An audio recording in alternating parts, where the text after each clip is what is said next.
Hello my dear students, welcome करता हूं मैं भारत पंचाली और केमिस्ट्री गुरुजी अगेन आप सबका एक बहुत ही ज़्यादा इंपॉर्टेंट वीडियो में। तो आज हम लोग केमिकल काइनेटिक्स का कॉन्फिडेंस बूस्टर वन शॉट करने वाले हैं, जिसमें हम पूरे इस चैप्टर को 60 to 70 मिनट्स के अंदर कवर कर देंगे भाई।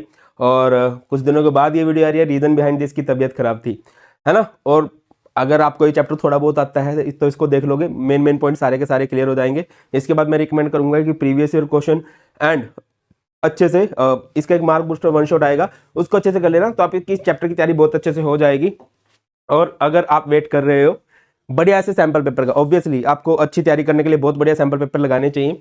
तो फर्स्ट बुक है जो 10 बोर्ड स्टाइल सैंपल पेपर लेके आती है, that is high score sample paper. मैंने आपको दिखाए हैं, आपने नहीं देखे तो मैं बता देता हूँ। कुछ इस तरह के एनवलप के अंदर आपके ये सैंपल पेपर आते हैं, जिसमें आपको बिल्कुल रियल बोर्ड एग्जाम की फील आती है। इस तरह से आपके क्वेश्चन पेपर होते हैं, कुछ इस तरह से, है ना। और लिखने की प्रैक्टिस के लिए कि आंसर किस तरह से लिखते हैं, आपके पास आंसर शीट होती है। ये 3 आंसर शीट है जिसमें आप पहले से लिखने की प्रैक्टिस कर लो, और आपके क्वेश्चन कितने सही हो रहे हैं कितने गलत हो रहे हैं उसको देखने के लिए आपके पास आंसर बुकलेट भी रहेगी। तो ये पीसीएम का कॉम्बो है, और भी ज़्यादा डिस्काउंट में मिल जाएगा, लिंक आपको डिस्क्रिप्शन में मिल जाने वाला है। और ये बहुत बढ़िया बुक है, हर एक बच्चे के पास होनी ही चाहिए। तो चलिए स्टार्ट करते हैं हमारा चैप्टर, जिसका नाम है केमिकल काइनेटिक्स। देखो बेटा, केमिकल काइनेटिक्स किसे कहते हैं? केमिकल काइनेटिक्स का मतलब है जिसमें हम बात करेंगे स्पीड ऑफ केमिकल रिएक्शंस की। इस चैप्टर में हम लोग किसकी बात करेंगे?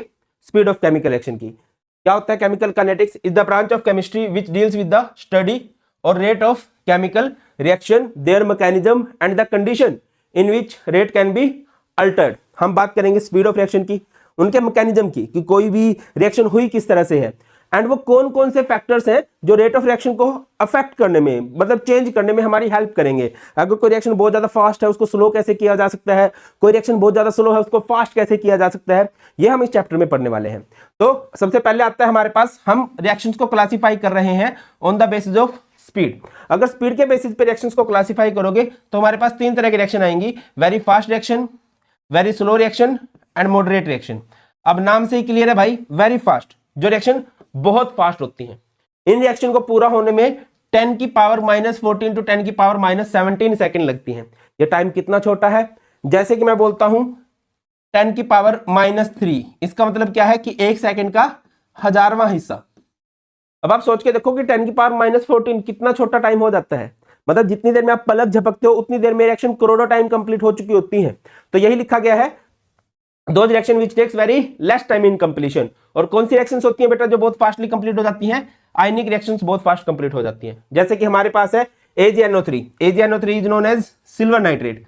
जब आप सिल्वर नाइट्रेट की रिएक्शन करवाते हो NaCl के साथ, तो बेटा जी क्या हो जाएगा, बता दीजिए क्या हो जाएगा भाई? यहां पर इस Ag की जगह पर Na चला जाएगा और ये बन जाएगा NaNO3 और प्लस में बन जाएगा AgCl। क्लियर है? उसके बाद नेक्स्ट हमारे पास आ जाता है बेटा very slow reaction. Very slow मतलब जो बहुत धीरे धीरे होती है, which takes very long time in completion. Long time से मेरा क्या मतलब है कि इनको पूरा होने में महीनों से सालों लग सकते हैं। एग्जांपल सर, सबसे बढ़िया एग्जांपल है इसका formation of coal and petroleum. कोयले और पेट्रोल को बनने में बहुत टाइम लग जाता है भाई, नहीं लगता क्या? मतलब लाखों करोड़ों साल लग जाते हैं। आज तक तो एक ही बार बना, उसके बाद तो दोबारा बना ही नहीं है। हम पहले वाले बने कोई हुए कोई तो आज तक यूज कर रहे हैं। और मतलब अगर कोई बंदा जिद पे आ जाए कि सर मैं पता करूंगा इसको बनने में कितना टाइम लगता है, कोयले को, एक पेड़ को काट के वो धरती में दबा दे, ऊपर से कांच से देखने लगे, देखता रहेगा चला जाएगा, फिर वो अपने बेटे को बोलेगा बेटे मैंने उस दिन स्टार्ट करी थी ये रिएक्शन। ऐसे ऐसे करते उसकी लाखों पुश्तें चली जाएंगी, बट वो नहीं बनेगा भाई, बहुत स्लो रिएक्शंस होती हैं। ठीक है, चलो वो तो एक अलग एग्जांपल हो गया। रस्टिंग ऑफ आयरन भी एक बहुत स्लो रिएक्शन है, ऐसा नहीं कि within minute, within second, within hour ये रिएक्शन हो जाती है। इसके अलावा अगर हम करना चाहें तो सेटिंग ऑफ सीमेंट। बेटा जी सीमेंट को सेट होने में भी अच्छा खासा टाइम लग जाता है सर? सीमेंट को सेट होने में टाइम लगता है। सीमेंट पाउडर फॉर्म में होता है, वो सॉलिडिफाई हो जाता है धीरे धीरे मॉइस्चर को एब्जॉर्ब करके। जैसे रेनी सीजन है आजकल, थोड़ा धुंध का सीजन है, तो वो मॉइस्चर को एब्जॉर्ब करके सॉलिडिफाई हो जाता है, सॉलिड फॉर्म में चला जाता है, उसे बोलते हैं सेटिंग ऑफ सीमेंट। नेक्स्ट हमारे पास है मॉडरेट रिएक्शन। नाम से क्लियर है, those reaction which are neither very slow nor very fast. ना तो ज्यादा स्लो हो ना ही ज्यादा फास्ट हो, बट एक मॉडरेट स्पीड से हो रही हो। इसका बेस्ट एग्जांपल क्या रहता है बेटा जी? इसका बेस्ट एग्जांपल हमारे पास 2 रिएक्शन रहती हैं। सबसे पहले हाइड्रोलिसिस, हाइड्रोलिसिस ऑफ सुक्रोज। क्या मतलब होता है हाइड्रोलिसिस ऑफ सुक्रोज का? जैसे चीनी है C12H22 O11 आप लोग इसमें मिलाओगे पानी, in the presence of acid enzyme ये रिएक्शन हो सकती है। ये हमारे पास सुक्रोज होता है बेटा। जब आप इसको तोड़ने का प्रयास करते हो तो इसका ब्रेकअप हो जाता है जीएफ के अंदर, और जीएफ से मेरा क्या मतलब है, ग्लूकोज में एंड फ्रुक्टोज में। ये हमारे पास होता है ग्लूकोज, ये हमारे पास होता है फ्रुक्टोज। इसके अलावा एक और एग्जांपल होता है हमारे पास जिसको हम बोलते हैं एस्टर, और इस रिएक्शन का नाम है hydrolysis of ester. Hydrolysis of ester. अब ये हाइड्रोलिसिस ऑफ एस्टर क्या होता है भाई, एस्टर किसे कहा जाता है, जैसे कि ये है CH3 COO C2 H5। अत्यंत खुशी का आभास होगा अगर आप इस रिएक्शन का नाम बता दोगे तो। ठीक है, आप लोग इसे मिला दोगे पानी, in the presence of acid, क्या हो जाएगा, ये ब्रेकडाउन हो जाएगा भाई, ऐसे इस तरह से ब्रेकडाउन हो जाते हैं। इधर जाता है H, इधर जाता है OH, तो ये बन जाता है CH3 C+O OH, एंड इसको बोलते हैं, यहां पर आ जाएगा C2 H5 OH। और भी बहुत सारे एग्जांपल हो सकते हैं, बट मैंने यही दोनों क्यों करवाए हैं ये आपको आगे समझ में आएगा। इस चैप्टर में हम लोग आगे पढ़ने वाले हैं pseudo first order reaction. Pseudo first order के एग्जांपल हैं, आगे समझ में आएगा तुम्हें। इसे क्या बोलते हैं, इथेनोइक एसिड या एसिटिक एसिड, इसे बोला जाता है बेटा इथेनोइक एसिड, एंड इसे कहा जाता है इथेनॉल। आगे बढ़ते हैं, नेक्स्ट है हमारे पास क्लासिफिकेशन है of the reactions on the basis of steps, कि कोई रिएक्शन कितने स्टेप्स में हो रही है। तो हमारे पास सबसे पहले है एलिमेंट्री रिएक्शन। एलिमेंट्री रिएक्शन किसे कहते हैं भाई, वो रिएक्शन जो एक स्टेप में हो जाती हैं। ठीक है, जैसे कि आपने ए से बना दिया है बी, ए से बना दिया है बी, ये एक एलिमेंट्री रिएक्शन है।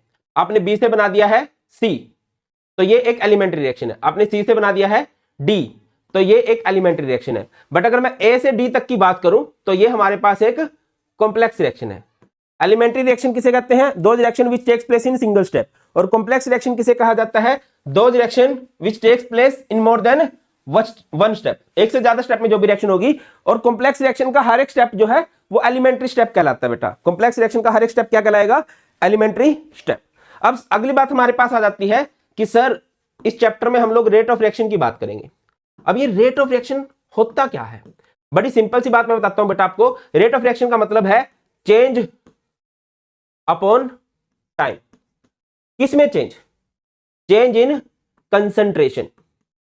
कंसंट्रेशन में चेंज आना, किसकी कंसंट्रेशन में चेंज आना, चाहे रिएक्टेंट की कंसंट्रेशन में चेंज आए, चाहे प्रोडक्ट की कंसंट्रेशन में चेंज आए। क्या लिखा गया है, rate of chemical reaction, it is the change in molar concentration of species taking part in chemical reaction per unit time, या फिर क्या कह सकते हो, change in molar concentration of reactant और प्रोडक्ट पर यूनिट टाइम। अब reactant और product में पर यूनिट टाइम कैसे चेंज आता है भाई, मैं कई बार एक बड़ा सिंपल सा एग्जांपल देता हूं बच्चों को, कि जैसे आटा है और आटे से हम लोगों ने क्या बनाना है बेटा, रोटी बनानी है। ठीक है, इनिशियली क्या मान लो, आटा जो है हमारे पास 100 ग्राम है, रोटी 0 ग्राम होती है। जैसे जैसे टाइम पास होता है, मान के चलो 10 मिनट के बाद हमारे पास आटा 0 ग्राम होगा और रोटी क्या हो जाएगी बेटा, मान के चलो 1000 ग्राम हो गई, है ना। ये हमारे पास रिएक्टेंट होता है और ये हमारे पास प्रोडक्ट होता है। जो रिएक्टेंट होता है बेटा जी, रिएक्टेंट का कंसंट्रेशन जो है, इधर हम कंसंट्रेशन की बात करते हैं, इधर हम लोग टाइम की बात करते हैं। जो रिएक्टेंट की कंसंट्रेशन होती है वो टाइम के साथ डिक्रीज होती है, और जो प्रोडक्ट की कंसंट्रेशन होती है बेटा वो टाइम के साथ इंक्रीज करती है। रिएक्टेंट की कंसंट्रेशन टाइम के साथ डिक्रीज करेगी और प्रोडक्ट की कंसंट्रेशन टाइम के साथ इंक्रीज करने वाली है। ठीक है, और अगर आप देखिए, मैं आपको एक एग्जांपल देके समझाना चाहूं, जैसे कि यहां पर मैं आपको डेल्टा आर बोलूं, डेल्टा आर क्या होगा, फाइनल माइनस इनिशियल, 0 माइनस 1000 यानी कि -1000। और कितना टाइम लगा है इस काम को होने में, 10 मिनट का टाइम लगा है, 10 मिनट, तो क्या होगा, -10 ग्राम पर मिनट। और अगर प्रोडक्ट की टर्म्स में जाएं, देखो बेटा रेट का, वेरी नाइस, रेट का मतलब क्या होता है, रेट का मतलब है चेंज अपॉन टाइम, कितना चेंज आया है और कितने टाइम में आया है। ठीक है, तो अगर प्रोडक्ट की टर्म्स में जाओगे, ये आ जाएगा delta P bye delta T. Change कैसे निकलता है, फाइनल माइनस इनिशियल, 1000 माइनस 0, तो ये हो जाएगा 1000 बाय में टाइम कितना लगा है इस चेंज होने में, 10 मिनट, तो ये हो गया 100 ग्राम पर मिनट। बट इन दोनों में डिफरेंस क्या है, रिएक्टेंट की टर्म्स में जो चेंज आ रहा है वो ये है कि -100 ग्राम हो रहा है हर मिनट में, और प्रोडक्ट में +100 ग्राम हो रहा है हर मिनट में। क्या मैं इन दोनों को इक्वेट कर सकता हूं, इक्वल पुट कर सकता हूं? यस। अगर हम ऐसा करें, रिएक्टेंट के सामने ऑलरेडी एक माइनस लेके चल ले, तो ये हो सकता है, क्योंकि प्रोडक्ट की वैल्यू तो प्लस में आएगी, रिएक्टेंट की वैल्यू माइनस में आएगी। उस माइनस को प्लस करने के लिए हम लोग क्या कर सकते हैं, रिएक्टेंट के सामने ऑलरेडी एक माइनस लगा के चल सकते हैं बेटा। अब आपकी अगली बात पे आ जाते हैं, अगली बात पे क्लियर है। अब जैसे हमें एक रिएक्शन दे रखी है, वैसे यहां पर थी, चलो, जैसे कि एक रिएक्शन दे रखी है हमें 2x + 3y गिव्स 5z, या इसको ऐसे कर लो, AA गिव्स BB। मुझे इसकी रेट ऑफ रिएक्शन लिखनी है। बताइए भैया, इसकी रेट ऑफ रिएक्शन क्या लिखी जाएंगी भाई, रेट ऑफ रिएक्शन क्या से लिखी जाएंगी?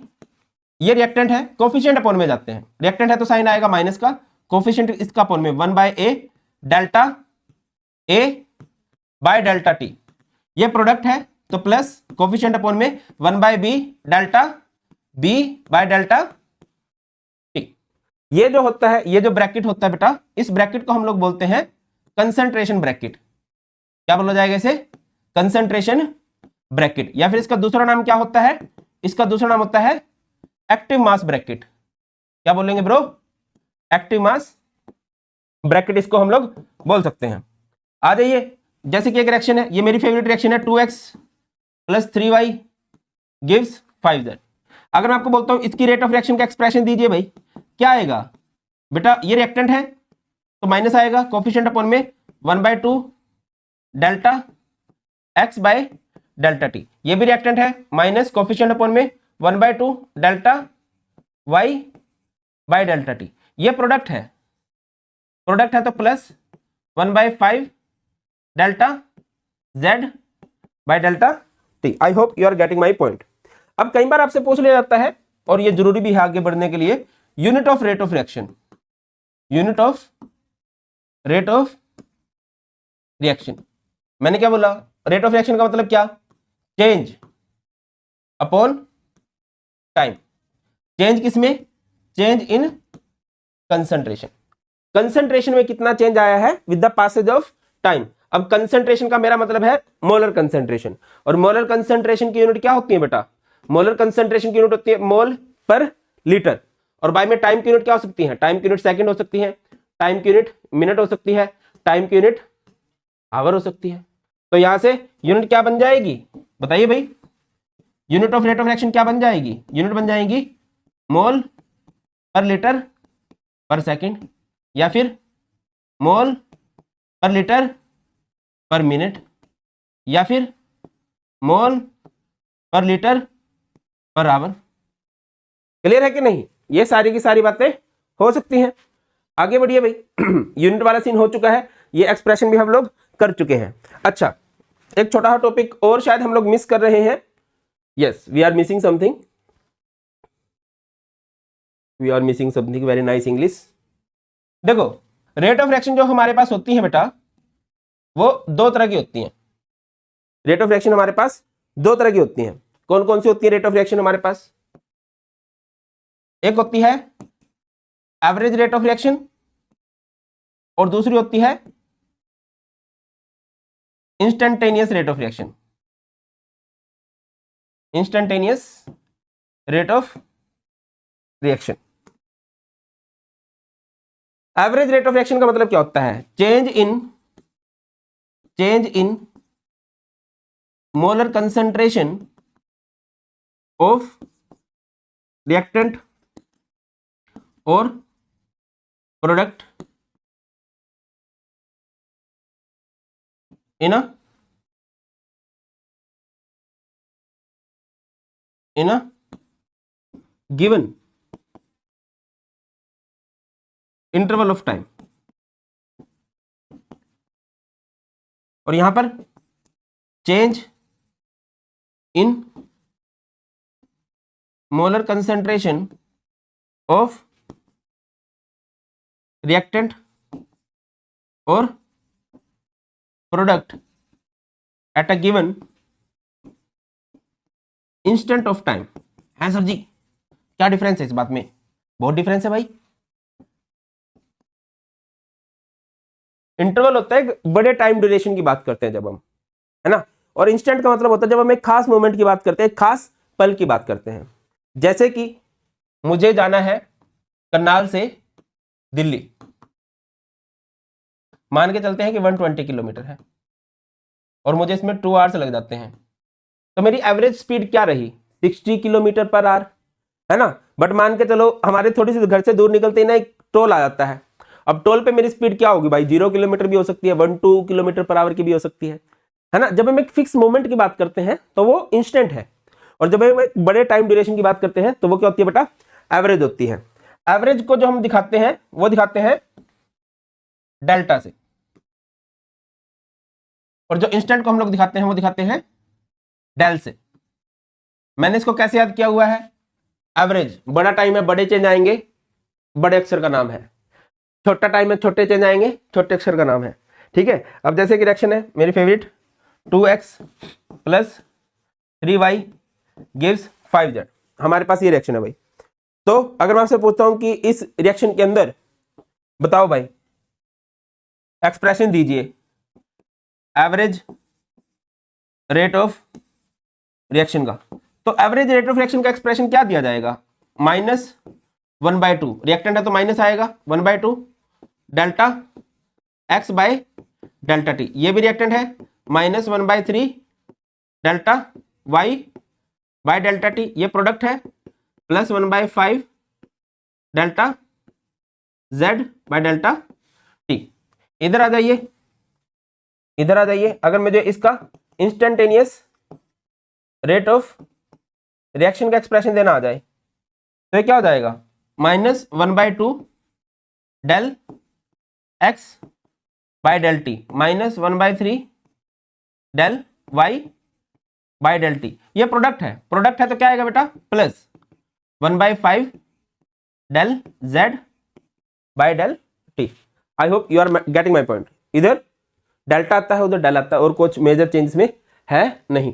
अच्छा, एक बात और मैं आपको बताता चलूं कि जैसे कोई रिएक्शन है, फॉर एग्जांपल सबसे फेमस हैबर प्रोसेस होती है जिसको हम लिखते हैं N2 + 3H2 गिव्स 2NH3। हमारे पास ये एक रिएक्शन है भाई, N2 + 3H2 गिव्स 2NH3। मुझे इसकी रेट ऑफ रिएक्शन का एक्सप्रेशन देना है।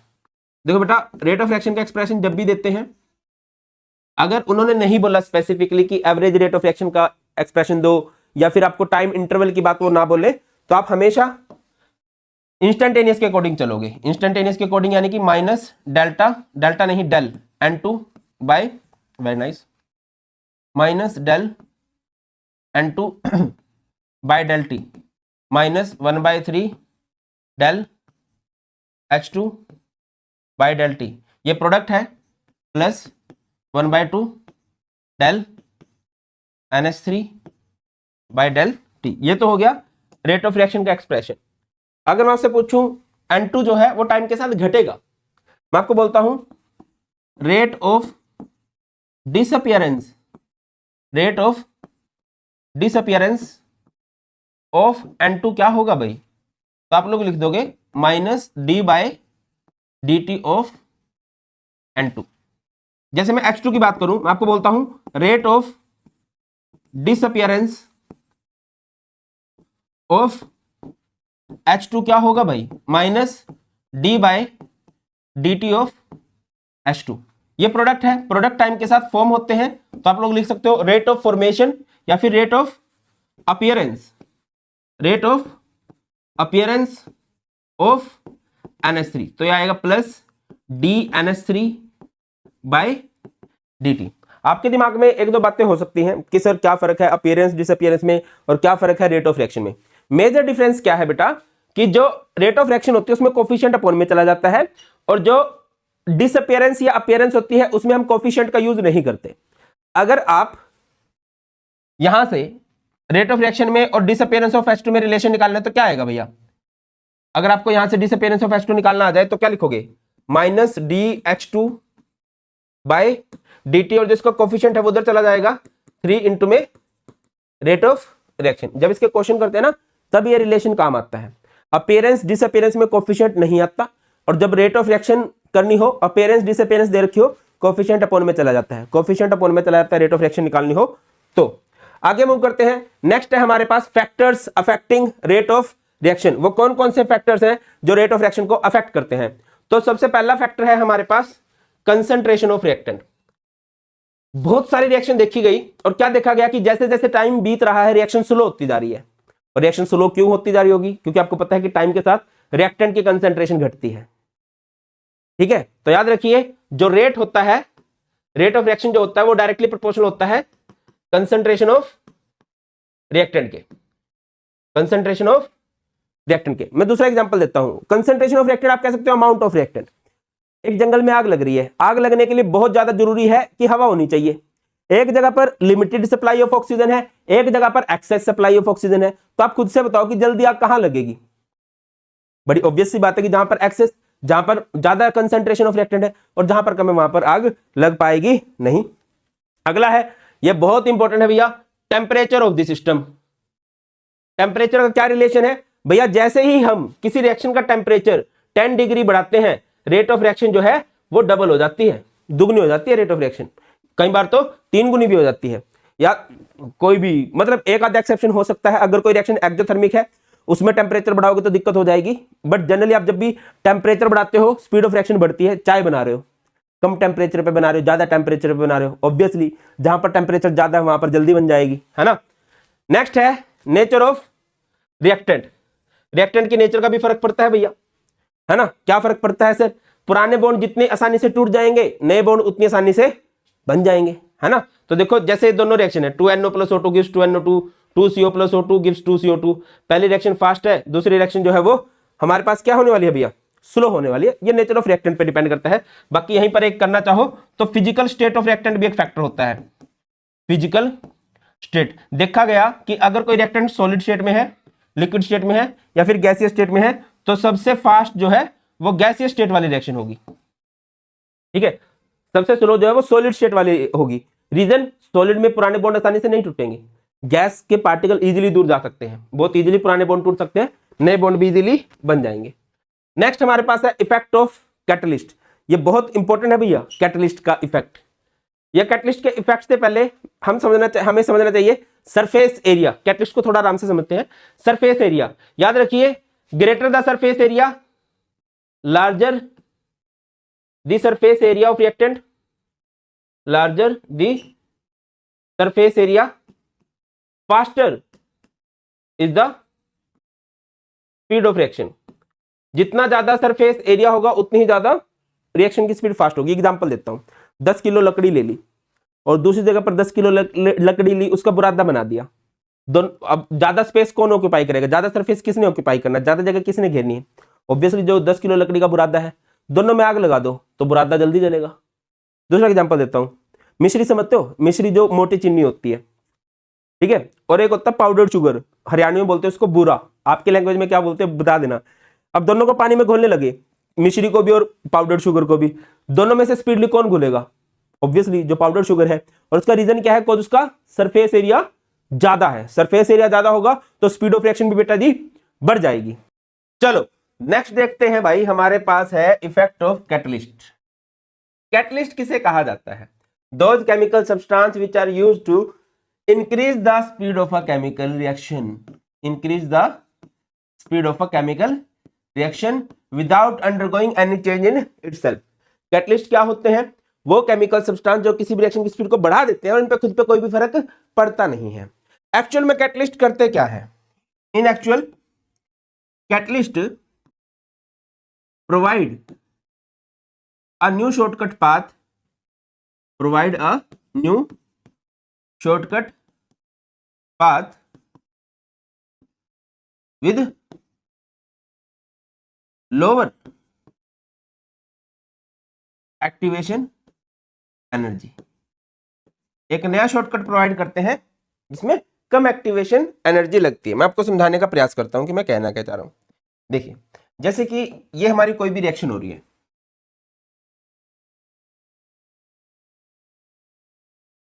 इधर हम लोग लिख देते हैं एनर्जी, और इधर हम लोग लिख देते हैं रिएक्शन की प्रोग्रेस, कि हमारी रिएक्शन हो कैसे रही है।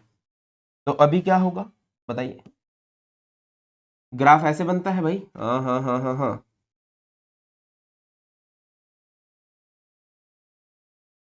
मान के चलो ये रिएक्टेंट है, ये प्रोडक्ट है, रिएक्टेंट से प्रोडक्ट बनाने के लिए पीक है, इस पीक की जो एनर्जी होती है इसको कहा जाता है थ्रेशोल्ड एनर्जी। क्या बोलते हैं इसको, थ्रेशोल्ड एनर्जी बोल देते हैं।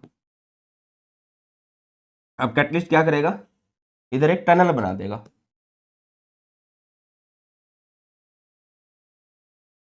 ठीक है, और इसमें कम एक्टिवेशन एनर्जी लग रही है। ये क्या है, रिएक्शन विदाउट कैटलिस्ट, और ये क्या है, रिएक्शन विद कैटलिस्ट। इसमें ज़्यादा एक्टिवेशन एनर्जी लग रही है और इसमें कम एक्टिवेशन एनर्जी लग रही है। अब अगर मैं आपसे एक छोटी सी बात पूछूं कि एक्टिवेशन एनर्जी किसे कहा जाता है, एक्टिवेशन एनर्जी किसे कहते हैं हम लोग, activation energy extra amount of energy supplied to reactant so that energy of reactant becomes equal to threshold energy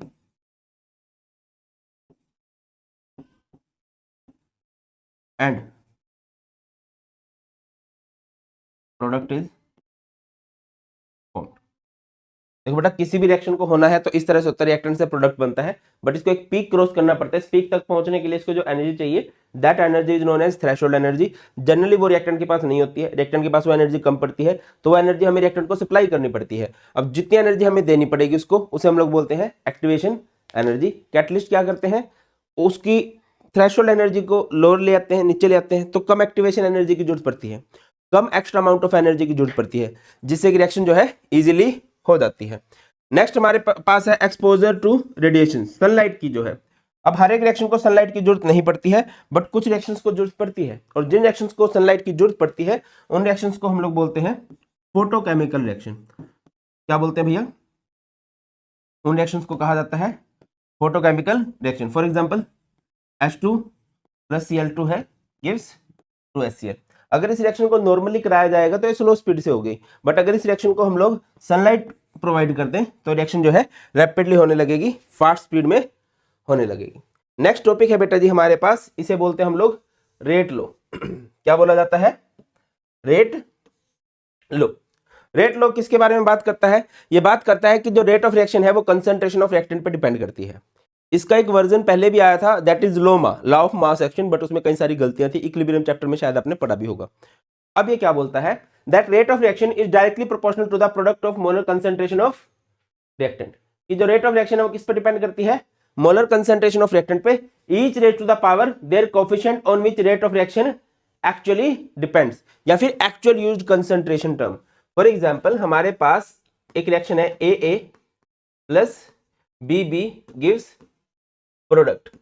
तो रेट लॉ ने क्या बोला कि जो रेट ऑफ रिएक्शन है वो दोनों पे डिपेंड करेगी, सॉरी रेट ऑफ रिएक्शन जो है डिपेंड करेगी, rate of reaction is directly proportional to the product of molar concentration of reactant. Reactant क्या है, A एंड B, तो यहां पर आ जाएगा molar concentration of A, molar concentration of B। अब मान के चलते हैं कि इसका एक्चुअल में यूज हो पाया है, इसका एक्चुअल में यूज हो पाया है अल्फा और इसका एक्चुअल में यूज हो पाया है बीटा, तो यही इसकी पावर बन जाएगी alpha and beta. Each raise to the power their concentration term on which rate of reaction actually depends. ये हमें गिवन होगा, या हमारे पास कुछ तरीके होंगे जिससे हम प्रेडिक्ट कर लेंगे कि अल्फा क्या है, ये बीटा क्या है। यही पावर बनते हैं, किस क्या बनती है पावर, जो एक्चुअल में यूज हो रही हैं चीजें वो, ठीक है। इसको हटाएंगे तो कुछ ना कुछ कांस्टेंट आएगा, and that constant is known as K. यहां पर A की पावर अल्फा और B की पावर बीटा, ये क्या है, रेट ऑफ रिएक्शन। एंड इस K को क्या बोलते हैं हम लोग, this K is known as what, this K is known as rate constant. कई सारे नामों से फेमस है ये, या फिर इसको हम लोग बोल सकते हैं वेलोसिटी कांस्टेंट, या फिर इसको हम लोग बोल सकते हैं specific reaction rate, specific reaction rate, है ना। अब रेट कांस्टेंट को अगर हम, अच्छा, rate law for any reaction can not be predicted theoretically but must be determined experimentally. ये जो अल्फा एंड बीटा है, ये हमें ऐसे रिएक्शन को देख के एकदम से पता नहीं चलता है, कुछ तरीके होते हैं उनसे पता चलते हैं, या फिर एक्सपेरिमेंट हमारे सामने हो रहा है तब हमें पता चल जाता है। रेट कांस्टेंट क्या होता है, अगर हम इन कंसंट्रेशन टर्म को 1 कर दें, कंसंट्रेशन ऑफ ए को 1 कर दिया जाए, कंसंट्रेशन ऑफ बी को भी 1 कर दिया जाए, तो रेट ऑफ रिएक्शन क्या हो जाएगा। भैया फिजिकल केमिस्ट्री का लास्ट चैप्टर आप पढ़ रहे हो, मेरे हिसाब से कांस्टेंट को डिफाइन करना हम बहुत बार सीख चुके हैं। तो यही है, rate constant is equal to rate of reaction when concentration of each reactant becomes unity. जब हर एक रिएक्टेंट की जो कंसंट्रेशन है वो यूनिटी हो जाए तो rate constant rate of reaction के इक्वल हो जाएगा। कई सारे नामों से फेमस है, rate constant, velocity constant, specific reaction rate. अगली बात की तरफ चलते हैं। नेक्स्ट है हमारे पास ऑर्डर। ऑर्डर किसे कहा जाता है बेटा, रेट लॉ के एक्सप्रेशन में जो पावर्स आई हैं, जो पावर्स आई हैं, इन पावर्स का सम कर दो, अल्फा प्लस बीटा, यही हमारे पास क्या है, यही बेटा जी हमारे पास ऑर्डर ऑफ रिएक्शन है। लिखा गया है it is the sum of power according to rate law expression. Rate law के एक्सप्रेशन में जो पावर है उनका सम कर दो। अगला क्वेश्चन आ जाता है, अगला टॉपिक आ जाता है कैरेक्टरिस्टिक्स ऑफ रेट कांस्टेंट। कुछ खास बातें क्या है rate constant, indicate the speed of reaction. Rate constant से हमें स्पीड ऑफ रिएक्शन के बारे में पता चलता है। Greater the value of rate constant faster is the speed of reaction, point number 1। अगली बात है every reaction has a particular value of rate constant at particular temperature. हर एक रिएक्शन की रेट कांस्टेंट की वैल्यू एक होती है एक फिक्स टेम्परेचर पर। अगर आप टेम्परेचर चेंज करोगे, the rate constant for the same reaction differ with temperature. अगर आप टेम्परेचर बदलोगे तो रेट कांस्टेंट की वैल्यू भी बदल जाएगी। The value of rate constant for a reaction doesn't depends upon concentration of reactant. जो अगर आप कंसंट्रेशन ऑफ रिएक्टेंट को चेंज करो और फिर सोचोगे रेट कांस्टेंट चेंज होगा, नहीं, रेट कांस्टेंट सिर्फ टेम्परेचर के साथ चेंज होता है। अगली बात है the unit of rate constant is dependent on the order of reaction. और अगर आपको रेट कांस्टेंट की कभी यूनिट कैलकुलेट करनी है तो इसका फॉर्मूला क्या रहेगा, मोल पर लीटर की power 1 - n per second, where n is order of reaction. मैं दोबारा समझा देता हूं, रेट कांस्टेंट हमें बताता है indicate the speed of reaction. Rate constant की वैल्यू हर एक रिएक्शन के लिए अलग होती है एक फिक्स टेम्परेचर पर। रेट कांस्टेंट की वैल्यू एक गिवन रिएक्शन के लिए चेंज हो सकती है अगर आप टेम्परेचर बदलोगे। रेट कांस्टेंट की वैल्यू कंसंट्रेशन ऑफ रिएक्टेंट पर नहीं डिपेंड करती, रेट कांस्टेंट की यूनिट डिपेंड करती है ऑन ऑर्डर ऑफ रिएक्शन। जो हमने लिखा भी है कि रेट कांस्टेंट की यूनिट किस पे डिपेंड करेंगे भैया, ऑर्डर ऑफ रिएक्शन पे डिपेंड करने वाली है। अगला है molecularity of a reaction. Molecularity को समझने के लिए हमें एक थ्योरी समझनी पड़ेगी, that is known as collision theory. Collision theory क्या बोलती है collision theory, for a reaction to occur, for a reaction to occur reacting molecule must come closer to each other and collide with each other to form product। अगर किसी भी reaction को होना है तो रिएक्टेंट को पास आना पड़ेगा, रिएक्टेंट को आपस में टकराना पड़ेगा। यहां पर हमारे पास दो तरह के कोलिजन हो सकते हैं, एक हो सकते हैं इफेक्टिव कोलिजन और एक हो सकते हैं अनइफेक्टिव कोलिजन। भाई साहब इनइफेक्टिव भी बोल सकते हो, ठीक है। कहीं फिर ये कहा तो sir your English is weak is the, है ना। इफेक्टिव कोलिजन कौन से होते हैं, those collision as a result of which product is formed. भैया रिएक्टेंट आपस में टकराए और उनके टकराने से प्रोडक्ट बना, और इधर नो प्रोडक्ट इज फॉर्म्ड, कोई भी प्रोडक्ट बन पाया नहीं, ठीक है। अब यहां पर ये लिखा गया ना इफेक्टिव अनइफेक्टिव। अच्छा कौन सा कोलिजन इफेक्टिव होगा, ये दो फैक्टर पर डिपेंड करता है। एक होता है ओरिएंटेशन फैक्टर और एक होता है एनर्जी फैक्टर या फिर orientation barrier, energy barrier. Orientation factor का मतलब क्या है कि ओरिएंटेशन प्रॉपर होनी चाहिए, टकराव सही जगह से होना चाहिए। एनर्जी बैरियर मतलब जब भी वो टकराए तो एक बढ़िया एनर्जी के साथ टकरानी चाहिए। मैं आपको एग्जांपल देकर समझाता हूं। हमने एक हीरो ने विलेन को मारना है, हाँ मैं सही बोल रहा हूँ, ठीक है, तो उस पर गन शॉट फायर करता है, क्या होगा? अब मान के चलो वो 10 किलोमीटर दूर से फायर कर रहा है और उसकी रेंज 100 मीटर की है, तो वो नहीं पहुंचेगा, एनर्जी उतनी नहीं है उसके पास, है ना, एनर्जी कम रह गई। या फिर मान के चलो पास में ही है, 100 मीटर या 50 मीटर है, बट वो ओरिएंटेशन प्रॉपर नहीं हुई, उसके मतलब बाल ऐसे थे बंदे के और ऐसे छुट्टी बालों को निकल गई, मतलब टकराया तो है गोली उसके साथ, बट जहां पर टकरानी चाहिए थी वहां पर नहीं टकराई है ना। या फिर मैं कई बार एग्जांपल देता हूं क्रिकेट का, क्रिकेट में हिट करना है, अब बैट की सही जगह पर बॉल लगी होनी चाहिए, ये ना हो कि बिल्कुल एंड पे लगी तो प्रॉपर ओरिएंटेशन नहीं हुई है, और ऐसा नहीं कि सिक्स मारने के लिए बंदा ऐसे कर दे, कैसी बात बनेगी? नहीं बन पाएगी ना बात भैया। एनर्जी भी तो प्रॉपर सप्लाई करनी है, दो चीजें रहेंगी, एनर्जी और उस प्रॉपर एनर्जी को क्या बोलते हैं? Threshold energy. अभी हमने पढ़ा भी था, क्लियर। अगर किसी भी कोलिजन को इफेक्टिव होना, दो चीजें इंपॉर्टेंट है, पहला है एनर्जी प्रॉपर होनी चाहिए, थ्रेशोल्ड एनर्जी, और दूसरा है ओरिएंटेशन प्रॉपर होना चाहिए, सही जगह से रिएक्टेंट को टकराना चाहिए। मोलिकुलरिटी क्या बोलती है? The number of atom, ion और molecule of the reactant which collide effectively to give product.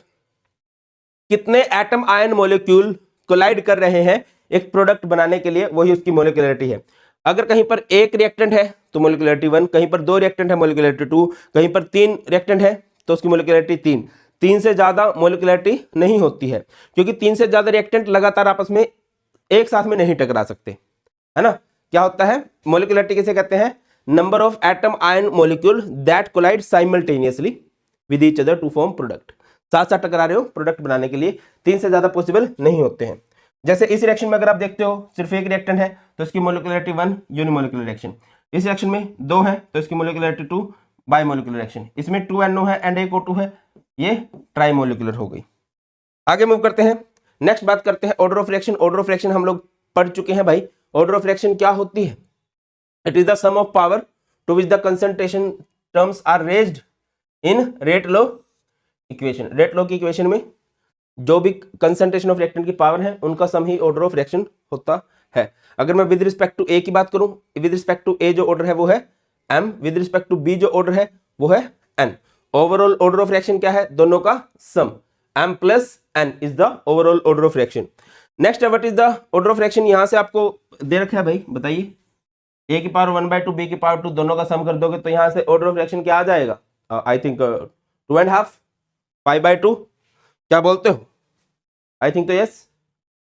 Next हमारे पास what is the difference between order and molecularity. Order क्या होता है? It is the sum of power of concentration of reactant in rate law expression. Rate law के expression में जो भी power दे रखी है उनका सम कर दो, दैट इज ऑर्डर। मोलिकुलरिटी क्या होती है?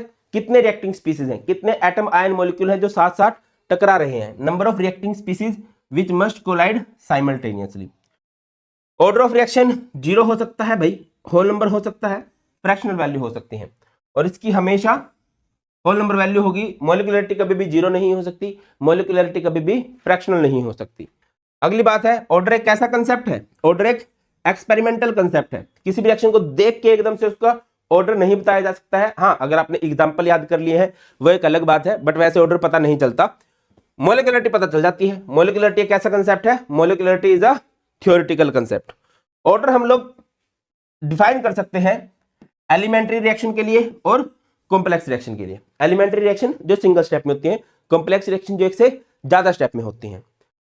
अब एक से ज्यादा स्टेप में अगर कोई रिएक्शन हो रही है तो उस रिएक्शन का सबसे स्लो स्टेप देख लेंगे, और जो सबसे स्लो स्टेप होगा वही उसका आरडीएस होगा, वही उसका रेट डिटरमाइनिंग स्टेप होगा। मोलिकुलरिटी सिर्फ एलिमेंट्री रिएक्शन के लिए डिफाइन की जा सकती है। क्यों सर, कॉम्प्लेक्स रिएक्शन के लिए क्यों नहीं? क्योंकि बहुत सारे स्टेप होंगे। तो अब क्या बोले, कौन सी रिएक्शन की मोलिकुलरिटी क्या है? तो कॉम्प्लेक्स के लिए नहीं जाना है, एलिमेंट्री के लिए ही सिर्फ मोलिकुलरिटी डिफाइन की जा सकती है। ये पॉइंट हम कर चुके हैं। Order of reaction can be 0, molecularity of reaction can't be 0, ये हमने पढ़ लिया है भाई। आगे बढ़ते हैं, नेक्स्ट पॉइंट की तरफ चलते हैं। कुछ एग्जाम्पल है ना, ये आपको टाइम लगेगा बट मैं आपको रिकमेंड करूंगा ये देख लेना, 2-3 एग्जाम्पल हैं। जीरो ऑर्डर का रिएक्शन क्या है? H2 + Cl2 HNu gives 2HCl। First order का 2H2 gives 2H2 + O2। Second order के C + O2 gives CO + O, 2NO2 gives 2NO + O। ये याद ही रखने हैं, इनका कुछ ऐसा शॉर्टकट है नहीं।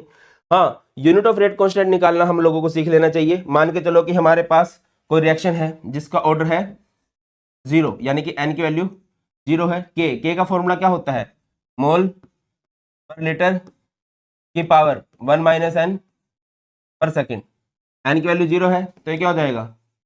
मोल पर लीटर की पावर 1 माइनस 0 पर सेकेंड, ये हो जाएगा ना। अब 1 माइनस 0 इज 1, तो हो जाएगा मोल पर लीटर पर सेकेंड।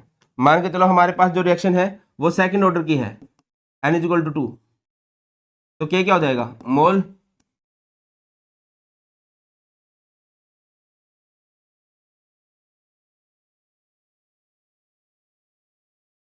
मोल पर लीटर की power 1 minus n per second.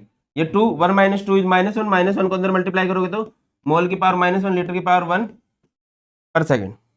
मान के चलो कोई रिएक्शन जो है हमारे पास फ्रैक्शनल ऑर्डर की है, ऑर्डर मान लो यार कितना है, n इज इक्वल टू 1/2 है। के मोल पर लीटर की पावर 1 माइनस 1/2 पर सेकेंड। तो क्या हो जाएगी यहां से, क्या हो जाएगा?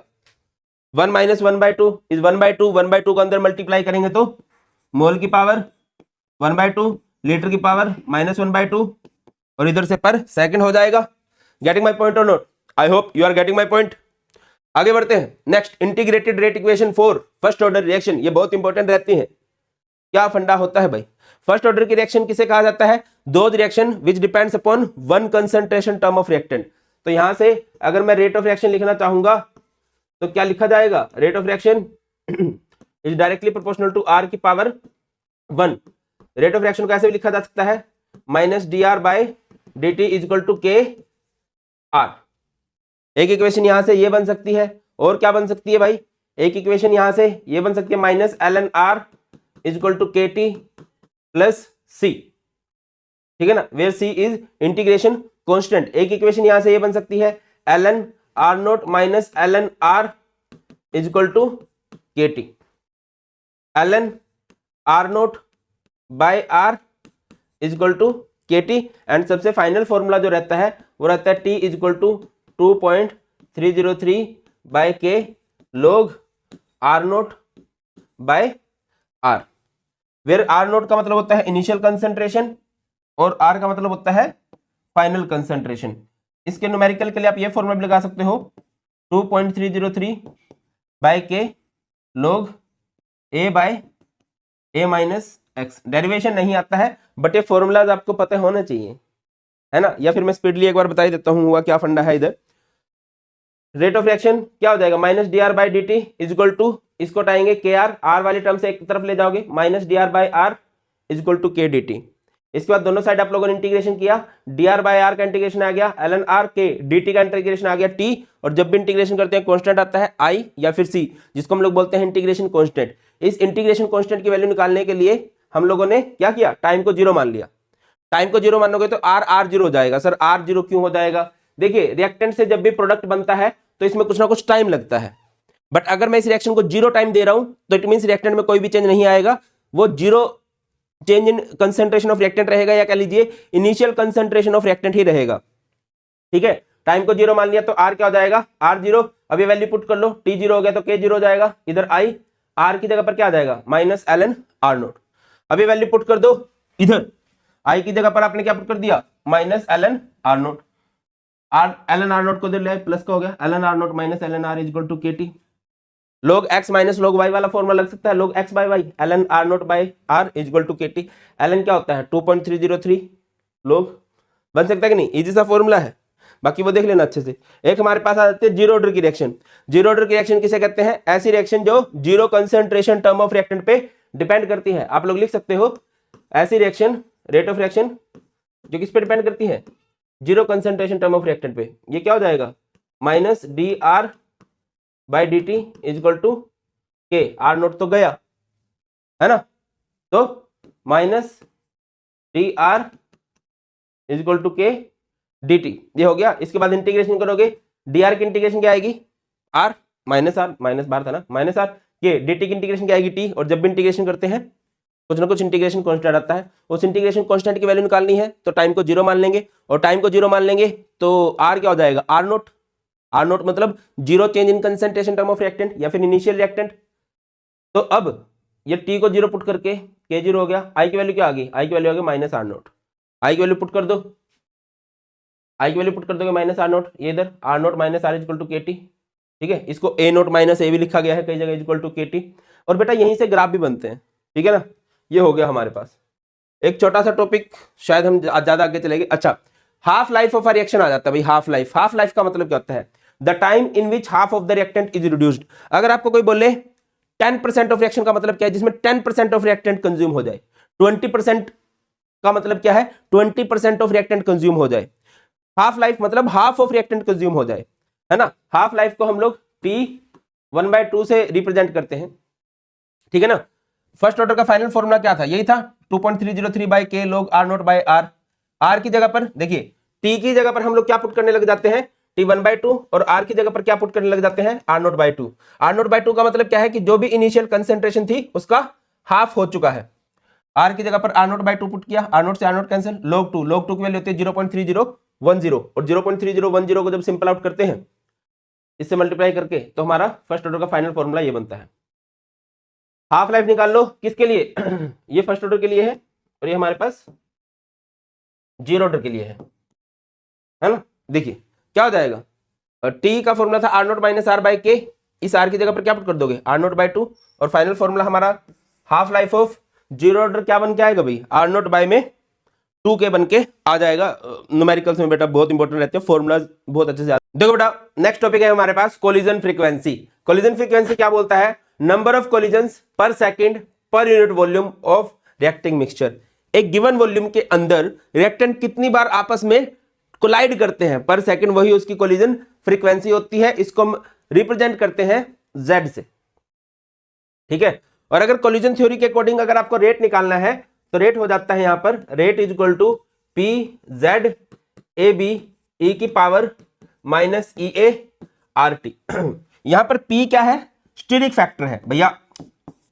P का मतलब है स्टीरिक फैक्टर। सर जी U क्यों हुआ है जी, अब हर बार रिएक्टेंट टकराएंगे, जरूरी थोड़ी है कि हर एक रिएक्टेंट से प्रोडक्ट बनेगा, मतलब हर कोलिजन इफेक्टिव तो नहीं होता ना। ये प्रोबेबिलिटी है कि यार कितने कोलिजन इफेक्टिव हो सकते हैं। Z अभी हम लोगों ने किया ही है। ए बी मतलब दो रिएक्टेंट है, और Z यहां पर क्या है, कोलिजन फ्रीक्वेंसी है, कोलिजन फ्रीक्वेंसी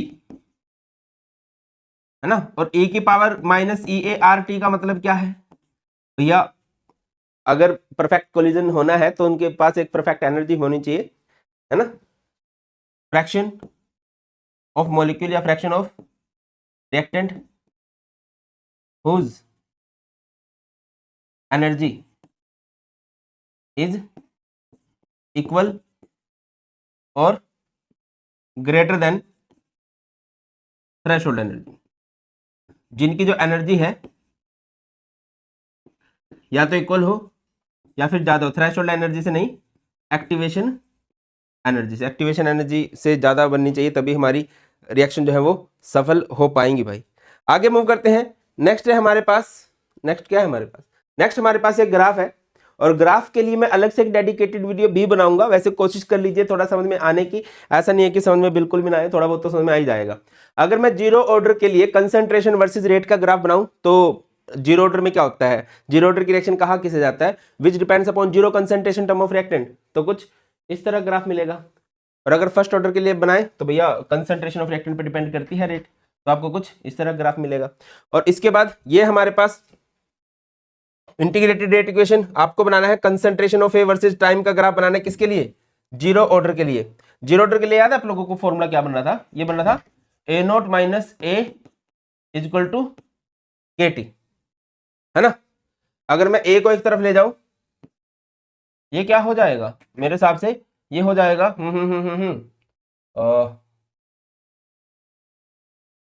ए को इधर ले जाते हैं, प्लस का हो जाएगा, ये हो जाएगा ए नॉट माइनस के टी। क्या हो जाएगा भाई, ए नॉट माइनस के टी। ग्राफ कैसे बनेगा, इस तरफ रख लीजिए ए इज कंसंट्रेशन वर्सेस टाइम का ग्राफ बन रहा है। ग्राफ क्या बनेगा, डिक्रीजिंग बनेगा क्योंकि यहाँ पर माइनस का साइन आ रहा है। इंटरसेप्ट क्या होगा यहाँ पर ए नोट और स्लोप क्या होगा यहाँ पर माइनस के। क्लियर है? आगे मूव करते हैं। नेक्स्ट, ये तो हमारा ग्राफ बन गया जीरो ऑर्डर का। बेटा आपको फॉर्मूला पता होना चाहिए, और फॉर्मूला अगर आपको पता है तो आप ग्राफ कोई भी इजीली बना सकते हो। जीरो ऑर्डर, फर्स्ट ऑर्डर या फिर पूरी केमिस्ट्री के मैं आपको बोल रहा हूँ, फॉर्मूलाज एक बार याद कर लेना भाई, वो बहुत जरूरी है। ठीक है, अब फर्स्ट ऑर्डर का फॉर्मूला अगर आप लोगों को याद हो, एक फॉर्मूला ये भी होता था, कौन सा लोग, अभी क्या ही था ना, लोग ए लोग ए नोट और माइनस के टी बाय 2.303। ग्राफ बना दें किस किस के बीच में, लोग ए वर्सेस टी के बीच में। ग्राफ डिक्रीजिंग बनेगा, कोई माइनस है, स्लोप जो है, स्लोप क्या है यहाँ पर, स्लोप हो जाएगा माइनस के बाय 2.303, और इंटरसेप्ट क्या होगा लोग ए नोट। बाकी घबराने की जरूरत है नहीं, मैं दोबारा कह रहा हूँ, आज या कल में 2-3 वीडियो मुझे बनानी है। एक तो प्रोडक्ट ऑफ इलेक्ट्रोलिसिस बनाना है, एक इलेक्ट्रोकेमिस्ट्री का याद होगा टॉपिक, वो रिएक्शंस वाला है ना, लेड स्टोरेज बैटरी की रिएक्शंस क्या हैं, ड्राई सेल की रिएक्शंस क्या हैं, उसकी ट्रिक से रिलेटेड आ जाएगा, और एक हमारे ग्राफ से रिलेटेड आ जाने वाला है। क्लियर? आगे मूव करते हैं। नेक्स्ट भाई हमारे पास pseudo first order reaction. Pseudo first order reaction किसे कहा जाता है, those reactions which are not truly of first order. Actual में फर्स्ट ऑर्डर की नहीं होती है, बट कुछ खास कंडीशन में फर्स्ट ऑर्डर की बन जाती हैं। Under certain condition they becomes of first order. कैसे बनती है, इनमें दो रिएक्टेंट होते हैं। एक रिएक्टेंट होता है अत्यंत स्मॉल अमाउंट में, एक होता है अत्यंत एक्सेस अमाउंट में। जो रेट होती है, जो स्पीड ऑफ रिएक्शन होती है, वो डिपेंड करती है उस रिएक्टेंट पे जो स्मॉल अमाउंट में हो। फॉर एग्जांपल हमें रिएक्शन दे रखी है, याद होगा जब मैंने चैप्टर आपको लिखवाया था आज, तो मैंने आपको ये भी लिखवाया होगा कि ये सूडो फर्स्ट ऑर्डर रिएक्शन के एग्जांपल है। तो देखिए, acid catalysed inversion of cane sugar या हाइड्रोलिसिस ऑफ सुक्रोज। ये हमारे पास क्या है, शुगर है, शुगर में आपने पानी डाल दिया in the presence of acid, तो ये टूट जाएगा ग्लूकोज में एंड फ्रुक्टोज में। ये हमारे पास जो सुक्रोज होती है स्मॉल अमाउंट में है, जो हमारे पास पानी है वो हमारे पास एक्सेस में है। रेट किस पे डिपेंड करेगी, जो स्मॉल अमाउंट में है। सिमिलरली आप लोगों ने हाइड्रोलिसिस कर दी ऑफ एस्टर, एस्टर या इथाइल एसीटेट कह लीजिए, इथाइल इथानोएट कह लीजिए, CH3COO2H5, पानी एक्सेस में ले लिया, तो एक इसमें टूट जाता है, एक तो कार्बोक्सिलिक एसिड में एंड एक इथेनॉल में। रेट किस पे डिपेंड करेगी, on the reactant which is present in small amount. जो भी हमारे पास स्मॉल अमाउंट में प्रेजेंट होगा, रेट उस पर डिपेंड करने वाली है। इन रिएक्शन की मोलिकुलरिटी अगर कभी पूछ ली जाए, तो इनकी मोलिकुलरिटी क्या होती है भैया, इनकी मोलिकुलरिटी होती है 2, और इन रिएक्शंस का ऑर्डर क्या होता है, इन रिएक्शंस का ऑर्डर होता है हमारे पास 1। क्लियर है? कोलिजन थ्योरी वगैरह मैं आपको बता चुका हूं, कोलिजन फ्रीक्वेंसी बता चुका हूं, इफेक्टिव कोलिजन भी मैंने आपको बता दिए हैं। दो तरह के फैक्टर होते हैं, एक होता है ओरिएंटेशन, नेक्स्ट है हमारे पास ओरिएंटेशन बैरियर। ओरिएंटेशन बैरियर क्या बोलता है कि एक प्रॉपर ओरिएंटेशन होनी चाहिए, रिएक्टेंट को एक सही जगह से टकराना चाहिए। फॉर एग्जाम्पल NO2 की रिएक्शन CO के साथ कराई और हमने क्या बनाना है, NO प्लस CO2 बनाना है ना, तो क्या होगा भैया, ये CO है, तो इसके साथ C के साथ ऑक्सीजन की तरफ से कोलिजन होगा, तभी हमारे पास CO2 बनेगा और बाजू में NO बन जाएगा। अगर हम लोग कर दें कि C को N से टकरवा दें या फिर ऑक्सीजन को ऑक्सीजन से टकरवा दें, तो बात नहीं बनेगी। हमें एक ऐसा प्रोडक्ट बनाना है जिसमें C हो, इस तरफ ऑक्सीजन आए और इस तरफ भी ऑक्सीजन आए, तो क्या होना चाहिए, इस कार्बन के साथ ऑक्सीजन की तरफ से टकराव होगा तो एक इफेक्टिव कोलिजन है। अगर कार्बन के साथ नाइट्रोजन की तरफ से टकराव हो जाए, जैसे यहां पर हुआ है ना, या फिर ऑक्सीजन का ऑक्सीजन की तरफ से टकराव हो जाए, तो प्रॉपर प्रोडक्ट नहीं बनेगा। लिखा भी गया है, when collision between carbon and oxygen takes place only then it is an effective collision, but if collision is between oxygen and nitrogen और ऑक्सीजन एंड ऑक्सीजन,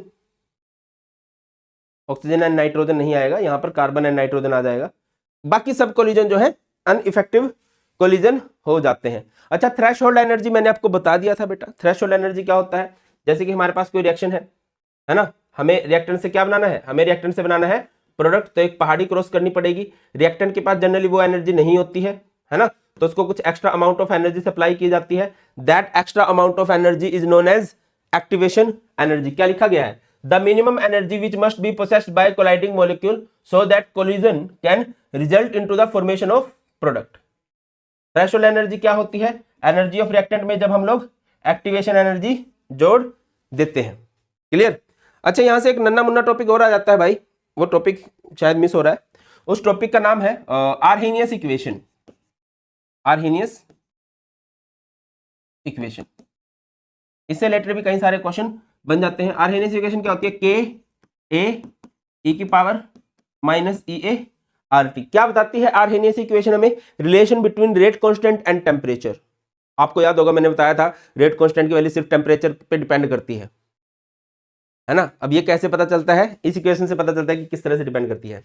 और यहां से अगर मैं करना चाहूं तो ये हो जाएगा ln k is equal to ln a minus E A R T. एक इक्वेशन ये भी हो जाती है, एक इक्वेशन ये भी हो जाती है ln k2 by k1 is equal to E A by R T2 minus T1 by T1 T2।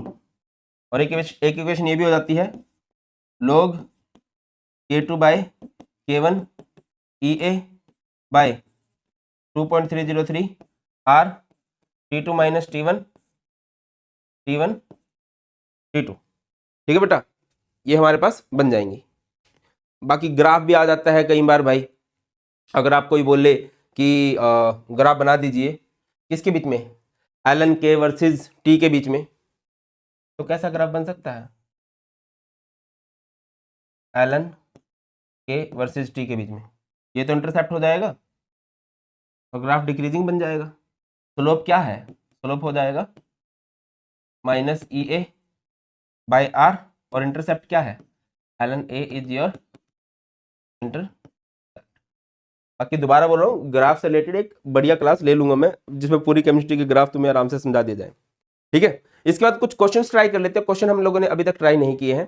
For a first order reaction show that time required for 99% completion is time required for the completion of 90% reaction. ये क्या बात हुई? That time required for 99% completion is double of the time required for 99% completion. हमें क्या prove करना है कि जो T99% है वो 2 टाइम्स है ऑफ T90%। बेटा अगर आपको कभी भी फर्स्ट ऑर्डर के क्वेश्चन करने हैं तो T is equal to 2.303 by के log A bye A minus x वाला फॉर्मूला लगाओगे आप लोग। A का मतलब होता है initial concentration, A minus x मतलब होता है फाइनल कंसंट्रेशन, और X का मतलब होता है कि चेंज इन कंसंट्रेशन कितना आया है।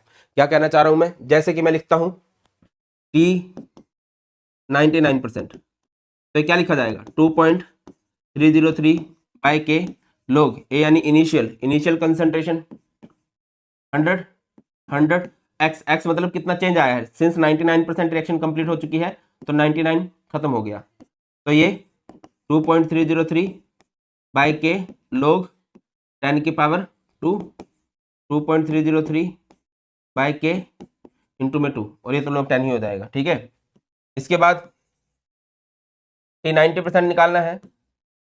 T90% क्या होता है? 2.303 बाय के log A bye A minus x, तो ये 2.303 बाय के लॉग A यानी इनिशियल 100 और 100 माइनस एक्स यानी कि 90। 100 minus 90 is 10, 100 by 10 is log 10, तो ये 2.303 बाय के हो जाएगा। इसके बाद आप लोग कंपेयर कर सकते हो किसको? T99 को T90 के साथ। T99 क्या है? 2.303 बाय के इंटू में 2, और ये क्या है? 2.303 बाय के, कैंसिल। T99% क्या हो जाएगा? 2 टाइम्स ऑफ T90%। क्लियर होती है बात? यही हमने प्रूव करना था, इसी तरह से प्रूव हो चुका। और इस तरह क्वेश्चन आएंगे बेटा, कई बार आपको दिया होगा कि एक रिएक्शन 25% कंप्लीट हो रही है 20 मिनट्स के अंदर, तो बताओ 50% कितनी देर में कंप्लीट होगी, 90% कितनी देर में कंप्लीट होगी। अगर कभी इस तरह के क्वेश्चन आ जाए तो आप क्या करोगे? पहले डाटा से आप लोग निकालने वाले हो रेट कांस्टेंट और फिर इसको दूसरे में पुट करोगे। बाकी don't worry, previous year question में बहुत सारे क्वेश्चन कराए हैं और मार्क बूस्टर में बहुत सारे क्वेश्चन हम लोग करेंगे। क्लियर? आगे बढ़ते हैं। नेक्स्ट है a first order reaction has a rate constant. Rate constant आपको दे रखा है, कितना दे रखा है? के आपको दे रखा है 1.15 इंटू 10 की पावर माइनस 3 पर second. How long will 5 gram of this reactant takes to reduce to 3 gram. आपको इनिशियल कंसंट्रेशन है 5 ग्राम और फाइनल है 3 ग्राम। आप फॉर्मूला यही लगा सकते हो, T is equal to 2.303 by K log a bye a minus x, है ना। a माइनस एक्स मतलब final concentration 2.303 K rate constant कितना दे रखा है 1.15 इंटू 10 की पावर -3 log a यानी इनिशियल 5 टू क्या जाना है 3 जाना है। अब log 5 एंड log 3 की वैल्यू आपको गिवन होगी, यहाँ पर लगा लोगे बेटा, एग्जाम में गिवन होगी। बाकी मैं आपको रिकमेंड करूंगा एज बिग ब्रदर,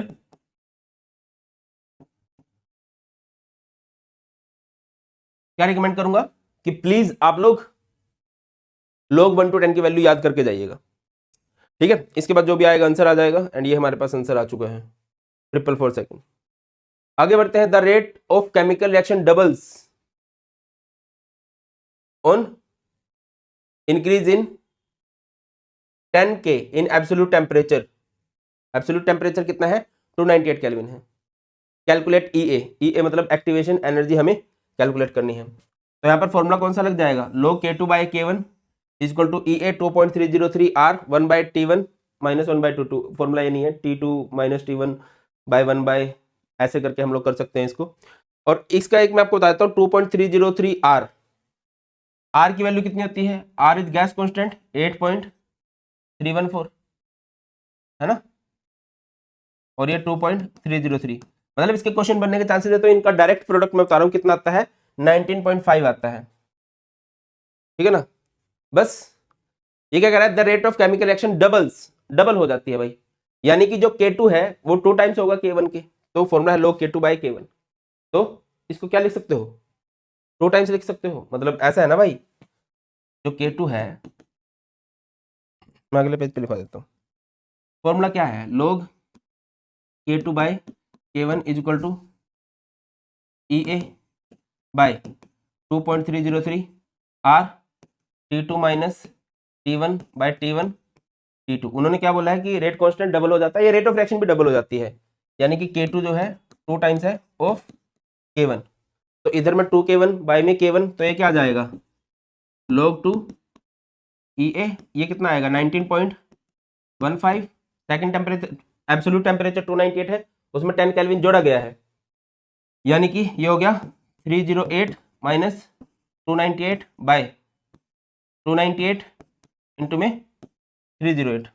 log 2 की वैल्यू होती है 0.3010 इंटू में 19.15 इंटू में 298 इंटू में 308 बाय में 308 माइनस 298 10 आएगा, और यहाँ से हमारी EA की वैल्यू आ जाएगी। क्लियर है, जो भी आएगा हमारे पास आंसर आ जाएगा। कितना आएगा आंसर, जूल में आंसर आता है, उसको आप 1000 से डिवाइड करके किलो जूल में आंसर कर सकते हो। तो ये है हमारे पास सिंपल सा आर्हेनियस इक्वेशन का क्वेश्चन। बाकी इसके बहुत सारे क्वेश्चन बनते हैं, और उन बहुत सारे क्वेश्चन को हम लोग ट्राई करेंगे बेटा। उसके लिए आपको मैं स्ट्रांगली रिकमेंड करूंगा कि आपको मार्क पुस्टर वन शॉट देखना चाहिए। बहुत ख्याल रखिए, बहुत जल्द मिलते हैं। God bless you all, please take care, जय हिंद।